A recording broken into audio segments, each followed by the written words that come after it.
Buenos días, soy Leonardo Guidi, analista financiero de Grupo Carey. Hoy es viernes 14 de abril de 2023 y este es el resumen semanal de los mercados. Bueno, comenzamos con el dato más importante de la semana, que fue el índice de inflación que se dio a conocer esta semana en Estados Unidos y que vino bastante bien, vino 0,1% el índice de inflación de marzo para Estados Unidos. Y bueno, se nota claramente cuando vemos acá los datos mensuales, vemos una inobjetable desaceleración. Incluso si tomamos los datos de los últimos 6 meses, donde ya excluimos estos meses altos de inflación del año pasado, si tomamos, por ejemplo, los últimos 6 meses con estos datos, calculamos un promedio y lo anualizamos, ya estaríamos en valores de inflación anualizados que están bastante en línea, incluso por debajo del promedio histórico. O sea que estamos viendo claramente un cambio en el régimen de inflación que teníamos el año pasado y lo que estamos teniendo ahora. Nuevamente, la causa de esto, a pesar de que la Fed diga que es la tasa de interés, sabemos que no lo es porque la inflación es un fenómeno monetario y esta baja de la inflación se está produciendo gracias a que no hubo otro shock monetario y la base monetaria, la M2, que la veíamos ya en varios informes, no ha crecido nada durante 2022. Entonces, como no se ha agregado nuevo dinero de la economía, pero han crecido la cantidad de bienes y servicios, entonces eso inexorablemente va a provocar que la inflación vuelva a converger a los valores promedio históricos. Después, cuando miramos un poco la interanual y miramos el índice total en azul y la inflación núcleo en rojo, lo que vemos es que estamos en un contexto en el cual la interanual de la inflación total es menor a la interanual de la inflación núcleo, que parecería que persiste un poco más con mayores fricciones, o sea, ¿no? que está elevada y que tiene más fricciones a la baja, mientras que la inflación total vemos cómo se ha ido desplomando. Acá hay un poco de todo, obviamente que tiene que ver un poco los componentes, pero también tiene que ver el efecto base, el famoso efecto base, porque obviamente cuando calculamos la interanual estamos dividiendo contra el valor del índice hace un año atrás, y como vemos, si tengo el valor de marzo 2023 divido contra marzo 2022, vemos que acá ya era un valor elevado, y en el caso de la inflación núcleo vemos que para marzo de 2022 era un valor elevado, pero después se vuelve a acelerar hasta septiembre, o sea que todavía hay un poco de efecto base. Obviamente que esto el mercado lo sabe, no debería ser algo que el mercado no esté teniendo en cuenta al descontar en los precios, pero lo que sí puede verse es que es posible que la inflación total siga cayendo, pero que la núcleo le cueste más. Fíjense que hay como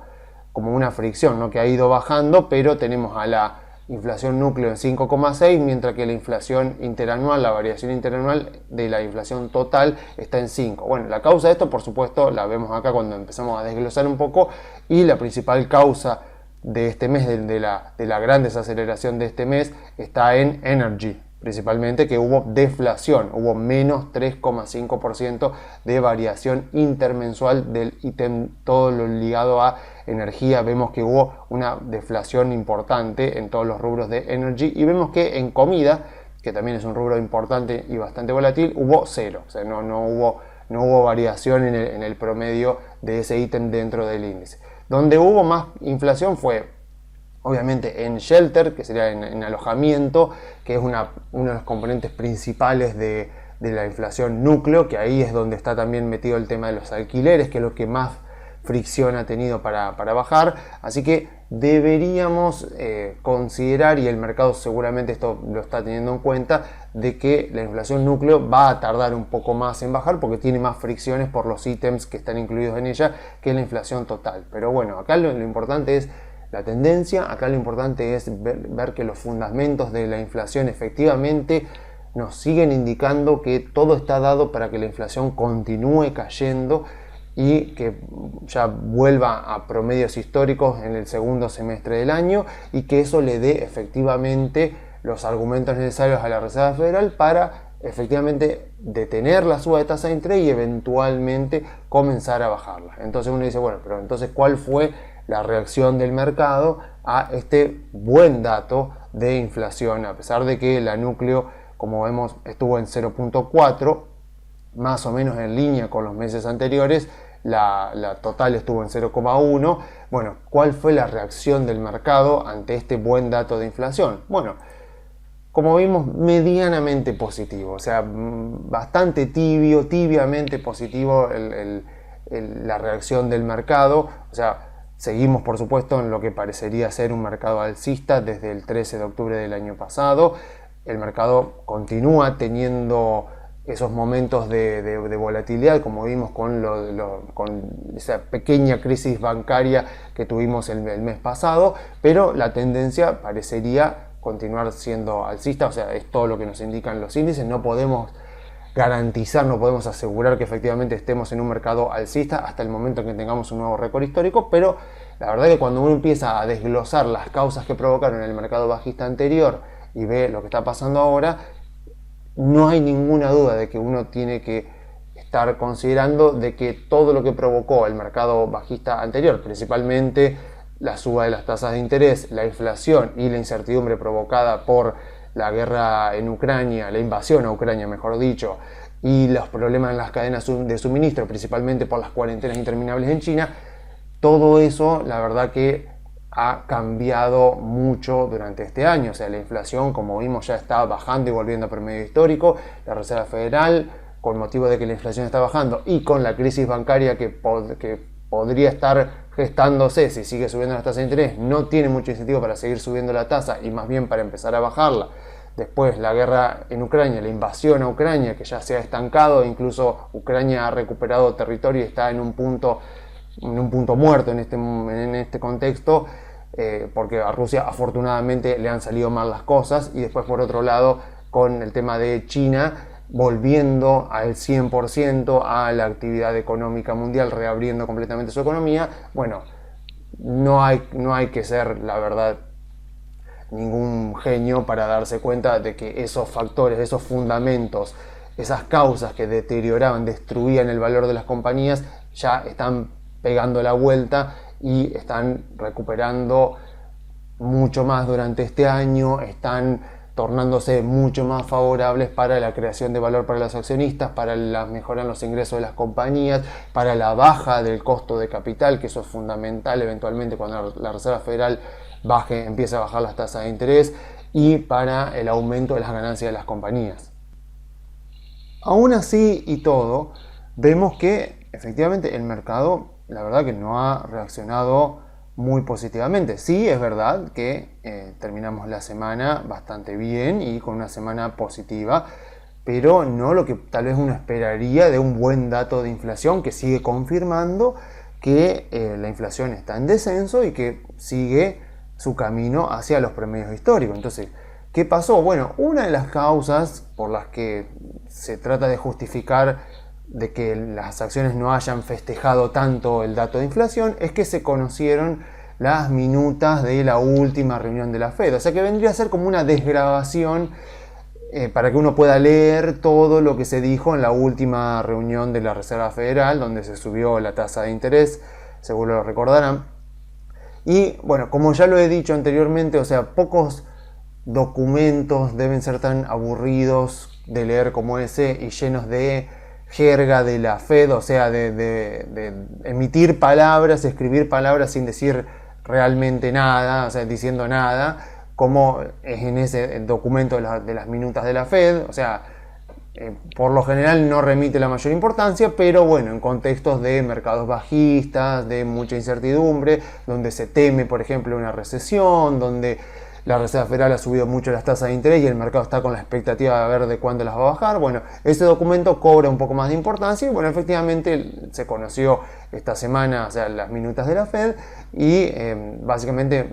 dicen que queda más trabajo por hacer, o sea, que todavía la Reserva Federal ha subido la tasa de interés, pero el mercado laboral sigue fuerte, el crédito sigue fuerte. Entonces recordemos que esta gente tiene la idea de inflación multicausal, o sea, de que la inflación es culpa de que, bueno, al haber pleno empleo, los empleados pujan por mayores salarios y eso provoca más inflación. O sea, no se sostiene teóricamente por nada, pero bueno, usan la curva de Phillips, si mal no recuerdo, como algo teórico, como para justificar un poco el tema de la relación que hay entre inflación y nivel de empleo. Entonces lo que dicen es que queda más trabajo por hacer, y por otro lado también dejan por ahí un comentario diciendo que todavía no están seguros de que esta pequeña crisis bancaria de bancos regionales haya terminado y que no pueda existir en los próximos meses otro evento que provoque la caída de otro banco. Entonces, bueno, el mercado como que se agarra de eso. O sea, entendamos que si esto es el inicio de un mercado alcista, es típico, o sea, está ocurriendo lo que típicamente ocurre en los inicios de los mercados alcistas. O sea, si nos retrotraemos a 2009, cuando se inicia el mercado alcista que termina en el COVID, o incluso si nos retrotraemos a 2020, que seguro no vamos a acordar mucho más, si nos retrotraemos a marzo, abril, mayo 2020, el inicio de ese mercado alcista post-COVID, bueno, pensemos en cómo estaba el sentimiento inversor ahí, o sea, qué era lo que se decía, qué era lo que se comentaba, o sea, el que compraba acciones básicamente era un loco, o sea, incluso en el 2009 se hablaba de una doble recesión, o sea, el mercado ya estaba en recesión y había terminado 2009 con una enorme suba, las acciones, una enorme recuperación, y sin embargo se seguía diciendo de que iba a venir una segunda recesión. Bueno, acá lo mismo, o sea, tuvimos técnicamente una recesión el año pasado porque hubo 2 trimestres de caída de la actividad económica en Estados Unidos, pero sabemos que Estados Unidos calcula las recesiones de manera diferente, y muchos están diciendo de que para el segundo semestre de este año se va a venir otra recesión. Ya sabemos que si llega a ser, va a ser la recesión más proclamada, más esperada, más anunciada de toda la historia, con lo cual no debería tener demasiado efecto sorpresa sobre las acciones, que ya la deberían tener asumida de antemano. Pero bueno, este contexto es así, es típico. O sea, si estamos en el inicio de un mercado alcista, lo que tenemos que esperar justamente es escepticismo, es duda, es pesimismo. O sea, recuerden que las compras a buenos precios, las compras a buenas valuaciones, son esas que se hacen justamente cuando en el contexto del mercado está muy dubitativo. O sea, cuando estamos comprando, pensemos 2021, ¿no? Cuando estamos comprando en contextos de alegría, de optimismo, donde todos nos alientan a comprar, donde todo el mundo está entusiasmado para comprar y compramos lo que todo el mundo recomienda. Bueno, esos son los contextos que son muy difíciles de ver, vamos a decir la verdad, son muy difíciles de ver, pero son los contextos donde uno ya está comprando a valuaciones muy altas. ¿Cuándo se da cuenta? Y 6 meses después, cuando todo ha caído y uno se da cuenta que estaba todo muy alto, porque como ya sabemos que la evaluación de una empresa depende del aspecto cualitativo y cuantitativo, es difícil de ver si uno está un poco sesgado por el sentimiento inversor del momento. Pensemos, por ejemplo, en qué hubiera pasado si hubiéramos comprado acciones de empresas de Estados Unidos en el segundo trimestre de 2020. ¿Qué nos hubieran dicho? Bueno, de todo. O sea, ¿cómo vas a comprar acciones si Estados Unidos está en cuarentenas en un montón de países, en un montón de estados, perdón? ¿Cómo vas a comprar acciones si el mundo está viviendo esta incertidumbre, las economías del mundo están paradas, no sabemos si va a haber vacuna, no sabemos cuándo las va a haber, capaz que el COVID no se termine nunca, capaz que tengamos que aprender a convivir con esto, el mundo no va a volver a ser como lo conocíamos? Esa frase la escuché muchas veces en 2020, y lo que te demuestra la historia de la humanidad es que cada vez que alguien te dice eso, para mal, cuando hablan para mal, que no va a volver a ser como lo conocemos para mal, en general siempre se han equivocado. Y bueno, la humanidad con el COVID en el 2020 demostró nuevamente que fue así, y el mercado supo ver claramente de antemano, supo descontar en los precios de antemano que las economías eventualmente no iban a reabrir, que el mundo volvería a la normalidad, que tendríamos vacunas, que serían efectivas, y que más temprano de lo que muchos pensábamos, rápidamente la vida volvió a la normalidad. China estuvo ahí un poquito, o sea, le llevó un poco más, le llevó un año más, digamos, pero eventualmente la humanidad ha vuelto a la normalidad. Ahora pensemos lo mismo, ¿no? Si agarramos y decimos comprar acciones en este momento, ¿qué nos pueden decir? Bueno, ¿cómo vas a comprar acciones en este momento? Mirá todo lo que cayeron las acciones del año pasado. con la inflación, mirá lo que es la inflación de Estados Unidos, capaz que tengamos que persistir, así como por ahí nos decían que teníamos que aprender a convivir con el COVID durante mucho tiempo, seguramente hay muchos que dicen que vamos a tener que aprender a convivir con la inflación por mucho tiempo, en Estados Unidos, en Argentina ya estamos acostumbrados. Y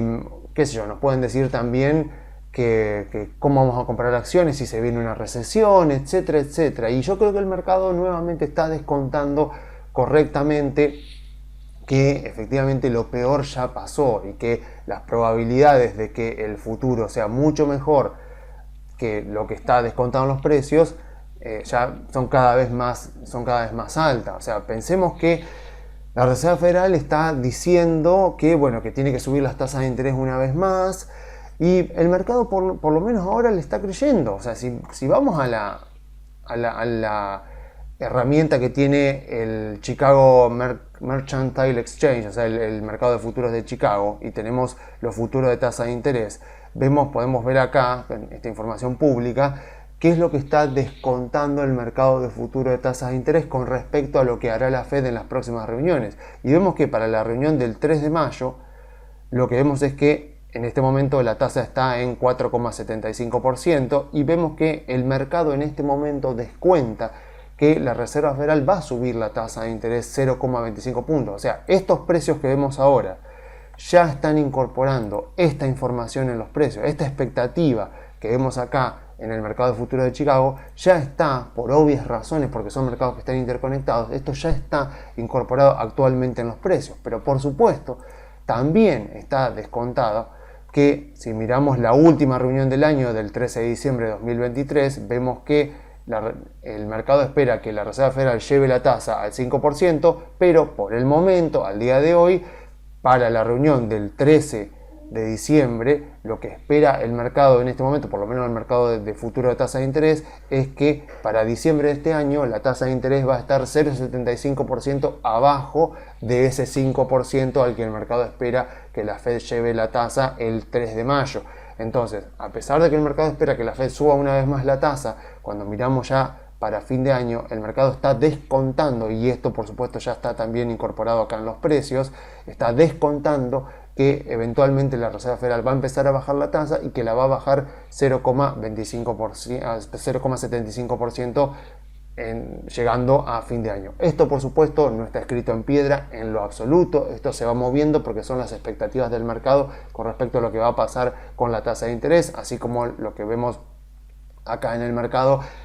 es el mercado descontando lo que los inversores consideren que va a ocurrir con las empresas que cotizan o que en este caso componen el Standard & Poor's. O sea que esto va cambiando todo el tiempo, pero lo que más me importa resaltar es que todos los pronósticos que solemos ver ahora, o sea, sobre todo los pronósticos de la Reserva Federal, de bueno, va a pasar esto, o sea, vamos a subir la tasa de interés, todavía hay trabajo por hacer, todavía existen riesgos de una crisis bancaria, que la crisis bancaria no haya terminado, todavía persiste el riesgo de recesión, etcétera, etcétera, nos hablan mucho más del sentimiento inversor actual que de lo que efectivamente va a terminar ocurriendo. Entonces son un muy buen termómetro cuando vemos los pronósticos, son un muy buen termómetro no de lo que va a pasar, sino del sentimiento inversor, de cómo está el sentimiento inversor en este momento. Y afortunadamente, para los que somos alcistas y queremos aprovechar para comprar buenas empresas en Estados Unidos a valuaciones bajas, por lo menos hasta ahora, estamos viendo lo que parece ser el inicio de un mercado alcista. Y el sentimiento inversor sigue estando dubitativo, sigue estando muy escéptico, y eso da mucho margen, afortunadamente eso da mucho margen, y también es típico de inicio de mercados alcistas que este sentimiento inversor esté tan escéptico, tan dubitativo, porque eso aumenta mucho las probabilidades, le da mucho margen a eventualmente los balances de las empresas para que vengan mejor a lo esperado. O sea, ya sabemos que las acciones se mueven por esa diferencia que existe entre la realidad que ocurre cuando se publican balances o cuando se publican noticias sobre las compañías y las expectativas que estaban en los precios. Entonces,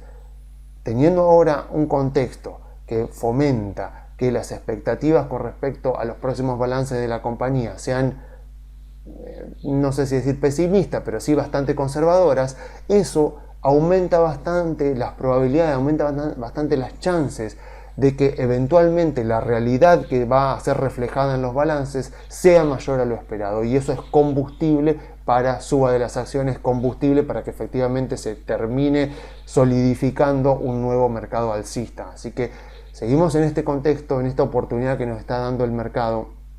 para aprovechar empresas de muy buena calidad que siguen cotizando a valuaciones muy buenas. Vamos a ver ahora a fin de mes, cuando arranque la temporada de balance, a ver qué nos esperan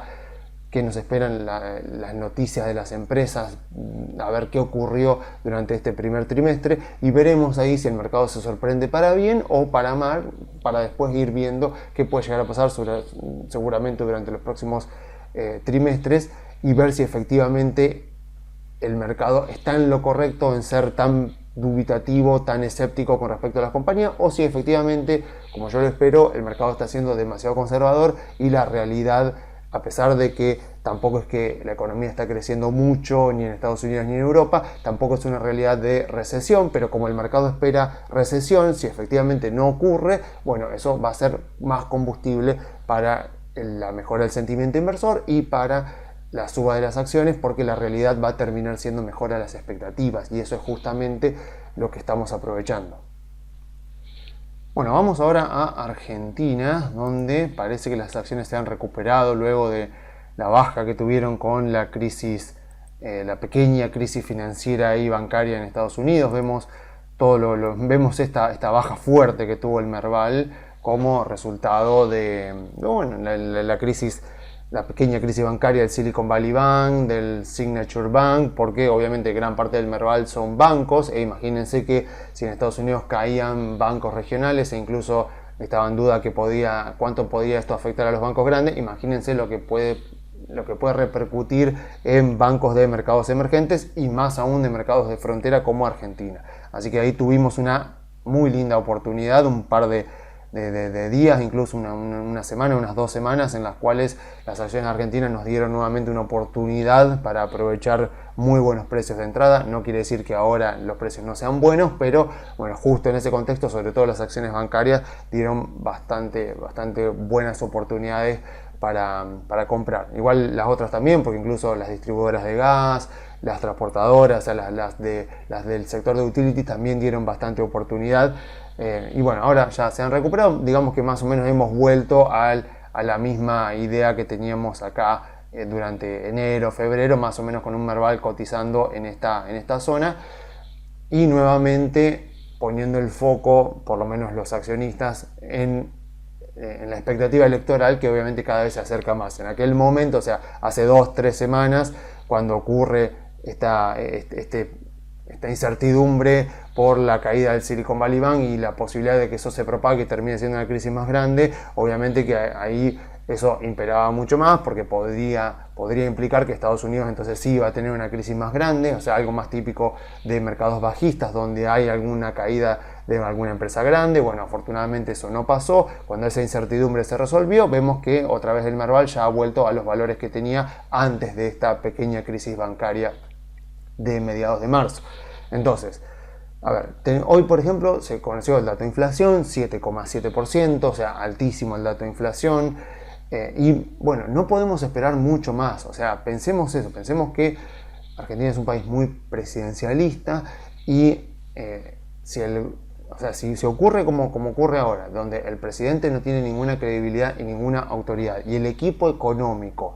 no se considera idóneo, porque está de hecho precedido por un abogado, a pesar de que Rubinstein sí es una persona competente, pero al mismo tiempo, por más que Rubinstein sea una persona competente, está bastante acotado en su accionar por todos lados, entonces tampoco tiene mucha libertad de acción. Entonces estamos en un contexto en el cual no podemos esperar demasiado, no podemos esperar, por ejemplo, una recuperación, no podemos esperar que esto mejore. Lo máximo que podemos esperar de aquí, por lo menos hasta las elecciones primarias de agosto, es que empeore lo menos posible. O sea, como para que tengamos las expectativas, por lo menos las expectativas económicas correctamente ancladas, pensemos que lo máximo que pueden intentar lograr Massa y Rubinstein en este momento es intentar conseguir dólares. O sea, intentar conseguir dólares para lograr de esa manera una especie de ancla que intente generar una baja de expectativas y que de esa manera la inflación no se espiralice y que no terminemos en hiperinflación. O sea, entendamos que, a ver, por ejemplo, si yo miro acá lo que fueron los datos de inflación mensual de 1989 y de 1990, lo que ocurre el 6 de febrero de 1989 es que el presidente del Banco Central, que en aquel momento era Machinea, anuncia que el Banco Central no va a vender más dólares. En principio dijo que era porque querían cuidar las reservas, pero obviamente todo el mundo entendió que era porque en realidad no había reservas, se habían terminado las reservas. Entonces vemos que la inflación de enero a febrero fue más o menos del 10% mensual, ahora estamos en el 7,7%. Marzo fue del 18% y en abril lo que ocurre fue que renuncia Zurrubil, que era en aquel momento ministro de Economía, es reemplazado por Pugliese. Pugliese dice esa famosa frase de les hablé con el corazón, me contestaron con el bolsillo, y bueno, y después viene la hiperinflación, que como vemos acá, si contamos abril, podríamos decir que fueron 4 meses, se producen las elecciones, o sea, se adelanta la toma del poder, asume Menem en julio del 89, tenemos un par de meses de relativa calma, y después viene la hiperinflación que tuvo Menem en los 90, y más o menos se calmó un poco todo el índice de inflación, se calmaron un poco la macroeconomía hasta más o menos marzo del 91, cuando se anuncia la convertibilidad. Entonces, obviamente, lo que están buscando Massa y Rubinstein es evitar esto. O sea, evitar que el Banco Central se quede sin dólares, porque ya hay antecedentes históricos en nuestro propio país de qué pasó con la inflación cuando el Banco Central se quedó sin reservas y tuvo que salir a anunciar que no podía venderle dólares a los importadores, no podía salir a vender más dólares, porque básicamente ya no tenía. Entonces lo que están haciendo Massa y Rubinstein en este momento es justamente eso. Están tratando de conseguir la mayor cantidad de dólares, todo lo posible, para poder aguantar hasta las elecciones de agosto, y eventualmente, si el resultado de la elección de agosto es favorable a la oposición y dependerá de qué tan contundente es, ya eso puede generar un cambio de expectativas y eso ayudar un poco a anclar mejor las expectativas de la población de que, bueno, de que va a venir un gobierno opositor, de que van a ya con caudal político, con un presidente que tenga credibilidad política y con un equipo económico que se considere idóneo, bueno, ya va a ser más plausible que puedan armar un plan de estabilización y que de esa manera puedan bajar la inflación, puedan salir del cepo. Obviamente no va a ser todo inmediato, pero ya ese cambio de expectativa puede repercutir favorablemente y ayudar al gobierno actual, o mejor dicho, al Ministerio de Economía del gobierno actual, a tratar de llegar a la toma de posesión del próximo presidente sin que esto termine en una hiperinflación, en una crisis bancaria, en una crisis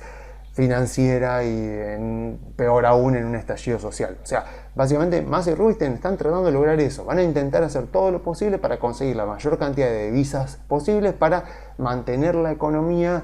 funcionando lo mejor que se pueda, aunque lo más probable es que terminemos con recesión este año, y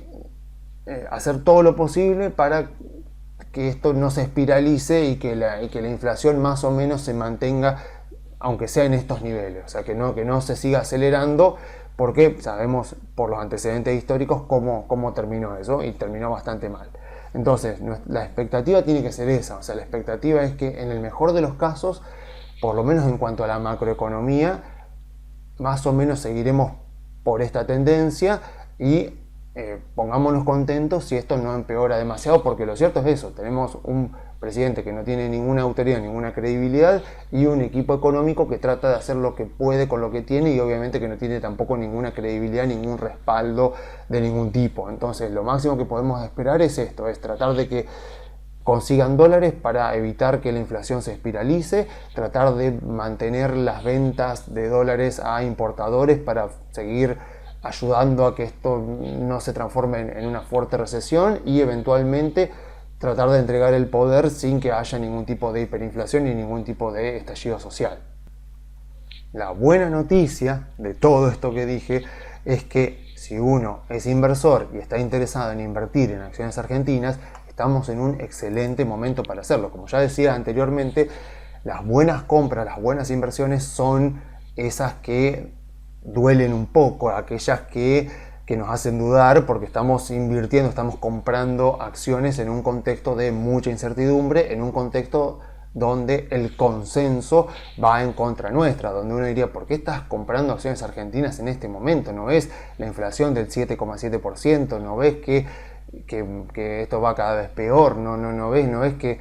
la pobreza sigue en aumento? Bueno, justamente en estos contextos es en donde las valuaciones de las empresas suelen estar cada vez más baratas, porque lo que nosotros hacemos es tratar de analizar. En el caso de Argentina, como ya lo hemos dicho, o sea, es muy difícil hacer una evaluación en dólares con descuento de flujo de fondo, entonces lo que hacemos es mirar los principales drivers que determinan el valor de las compañías. Entonces, como ya lo hemos dicho, la inflación destruye el valor de las empresas. Después, el tema de que el riesgo país esté tan alto hace imposible la creación de valor para los accionistas y obviamente desincentiva totalmente la inversión extranjera. ¿Vieron? No sé si les pasa que por ahí se encuentran con personas que les dicen, a mí que me importa el riesgo país, sobre todo en aquellos contextos donde el riesgo país ha estado muy alto y se ha hablado mucho en los canales de noticias del riesgo país. Vieron mucha gente que puede decir, a mí que me importa el riesgo país, ¿en qué me afecta el riesgo país? Bueno, la respuesta es, sí, te afecta porque un inversor extranjero que quiere invertir en Argentina lo que va a hacer es un análisis de un proyecto de inversión, y cuando haga una estimación de los flujos que el proyecto de inversión en Argentina le va a dar, los flujos en dólares, lo que va a hacer es descontarlos a valor presente, como hicimos igual en la evaluación de Tesla que vimos hace un par de semanas atrás, pero en este caso, por estar en Argentina, le va a agregar la prima de riesgo país, o sea, al rendimiento exigido a la inversión que está realizando en Argentina, le va a agregar un plus adicional que es el riesgo país. Y con un riesgo país arriba del 20%, como tenemos en Argentina, imagínense que solamente los proyectos muy rentables son los que se justificarían en Argentina. O sea, ¿por qué? Porque el riesgo que estás asumiendo es muy alto y por lo tanto la rentabilidad que le tenés que pedir a un proyecto en Argentina, un proyecto en economía real en Argentina, para que realmente te recompense por el riesgo que estás asumiendo, tiene que ser muy alto. Entonces solamente aquellos proyectos que sean muy rentables van a ser los que algún inversor extranjero pueda estar dispuesto a llevar adelante. Hoy no hace falta que sea un inversor extranjero, puede ser un inversor argentino, que vamos a la misma ecuación. O sea, un inversor argentino que quiera hacer, supónganse, un proyecto inmobiliario, un proyecto agropecuario, lo que sea, va a ser exactamente lo mismo, va a ser un descuento de flujo de fondo, y si lo hace en dólares le va a tener que agregar la prima de riesgo país porque está invirtiendo en Argentina, y eso tiene riesgos que son inherentes a estar en Argentina y que se expresan a través del riesgo país. Entonces, ¿qué es lo que pasa? Nuevamente, o sea, el riesgo país hace que muy pocos proyectos sean viables desde el punto de vista de creación de valor para los accionistas o creación de valor para un inversor privado, por ejemplo. Entonces, si eventualmente el próximo gobierno hace un buen trabajo de diplomacia, hace un buen trabajo sobre todo de diplomacia con los mercados financieros internacionales, baja el riesgo país y al mismo tiempo hace un plan de estabilización que no digamos durante el primer año, pero más o menos durante los primeros 2 años del gobierno, baja la inflación y ajusta tarifas, ajusta regulaciones, entonces eso va a afectar muy positivamente los 3 principales drivers que generan valor en las compañías, que son justamente la variación de los ingresos, el rendimiento sobre el capital invertido y el costo de capital. O sea, si baja mucho el costo de capital y aumentan los ingresos de las compañías, la suba que podríamos llegar a ver en acciones argentinas va a ser muy grande. Obviamente no tenemos que anclarnos a lo que fue la presidencia de Macri, porque en aquel momento hubo momentos donde, finales de 2017, principios de 2018, donde podríamos decir que las acciones argentinas ya estaban en periodo de burbuja. Pensemos que el riesgo país con Macri llegó a caer por debajo de los 400 puntos. Fue como una anomalía histórica para lo que es Argentina. Pero mientras el riesgo país de Argentina esté por encima de los 800 puntos, tenemos margen para seguir esperando que ese driver siga bajando y que siga fomentando la suba de las empresas, la suba de las acciones, porque va a mejorar los drivers de generación de valor de los accionistas, porque efectivamente va a permitir que ante un descuento de flujo de fondos el resultado, la evaluación de la compañía aumente porque ha bajado el costo de capital gracias a que ha bajado el riesgo país. Si empiezo a mirar, por ejemplo, ejemplos, tengo un montón de compañías que incluso han vuelto a valores parecidos a los de los meses pasados. Bueno, cuando miramos, por ejemplo, Transener, por ejemplo, vemos que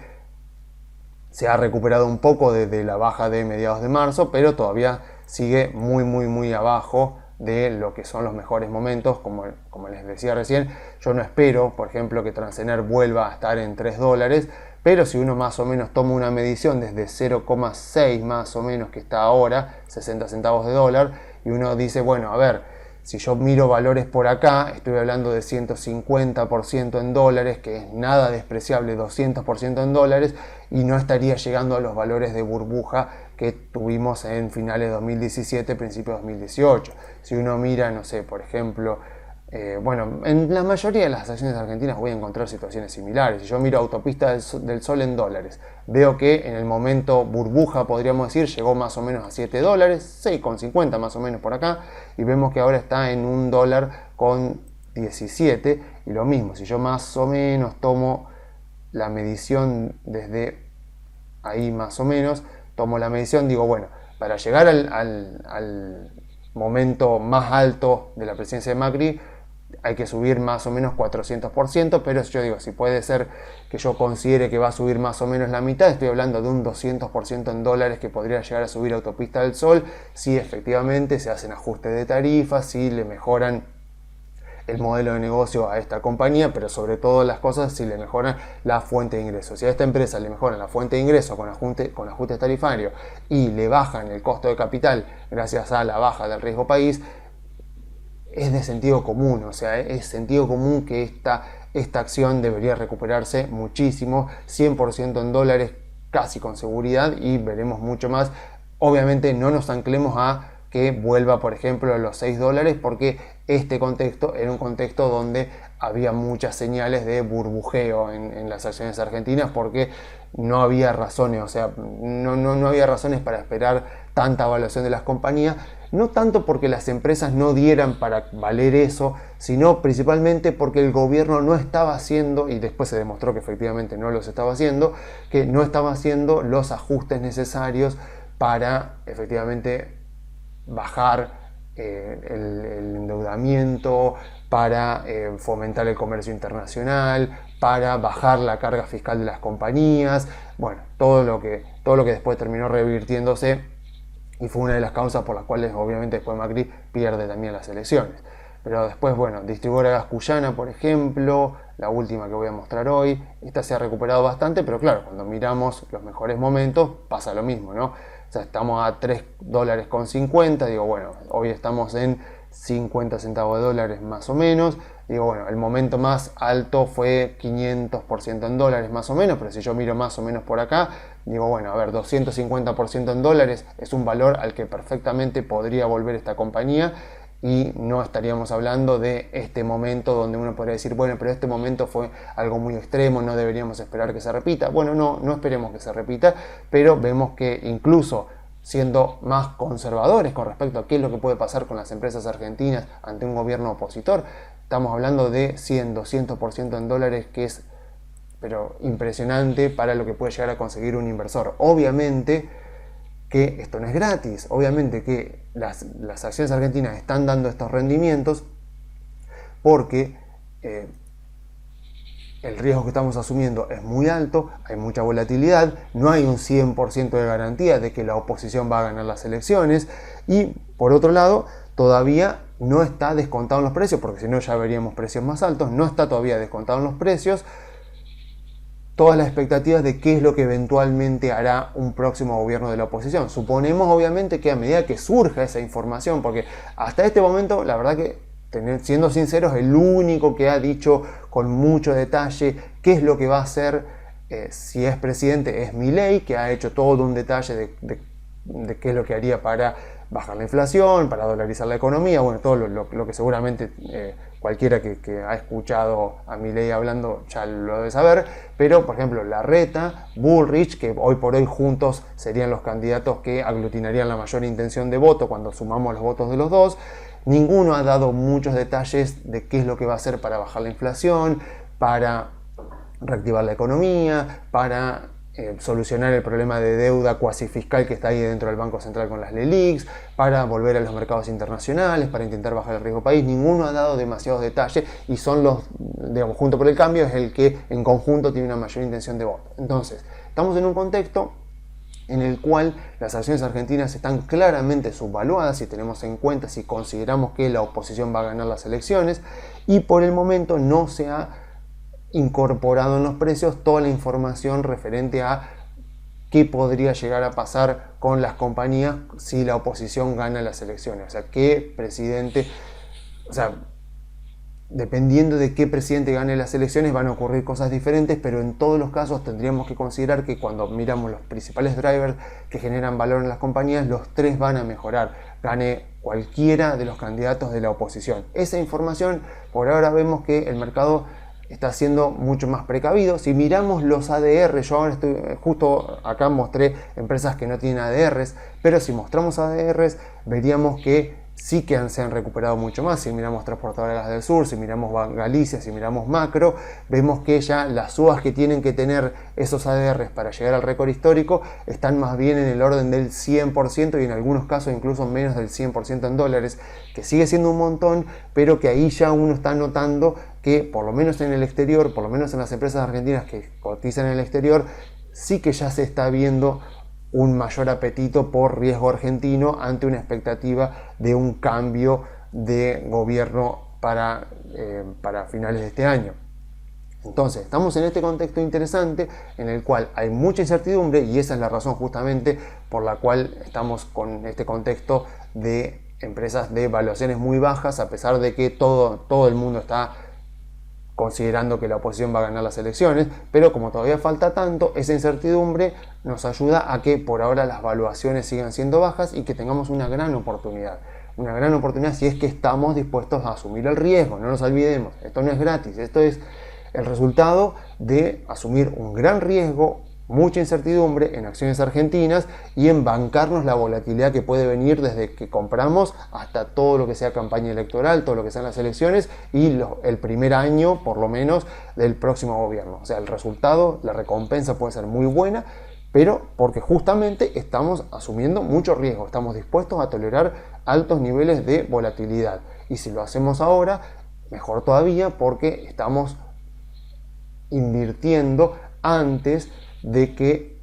más cantidad de gente o inversores más grandes del mercado empiecen a poner más el foco en acciones argentinas. Obviamente que a medida que transcurra el tiempo y empecemos a ver definiciones de candidatos, empecemos a ver propuestas más concretas y sobre todo empecemos a ver más encuestas de intención de voto para ver quiénes son los que tienen las mayores probabilidades de ganar, toda esa información, toda esa expectativa se empezará a incorporar en los precios, se acelerará toda la incorporación de toda esa información en los precios y si efectivamente